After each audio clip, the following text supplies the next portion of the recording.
That is Corey. He's helping us with our inflatable decoy test for Ratchet and Clank.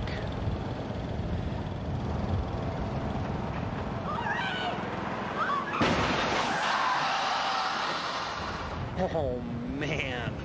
The inflatable decoy, one of 36 weapons and gadgets not fit for this world. Rated T for teen.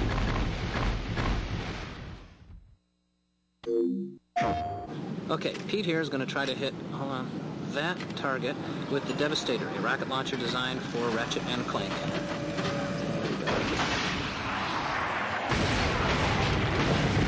Oh, man!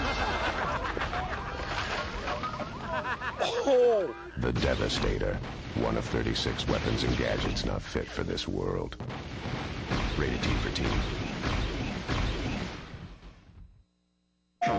That is the morph array, and that, of course, is Jerry. The morph array is used in Ratchet and Clank to turn your enemies into chickens. No, wait, before you do that, just explain to me how it's going to work. Oh, it worked! Jerry's a chicken! Are you sure we can turn him back? Jerry? The morph array, one of 36 weapons and gadgets not fit for this world. Rated T for teen.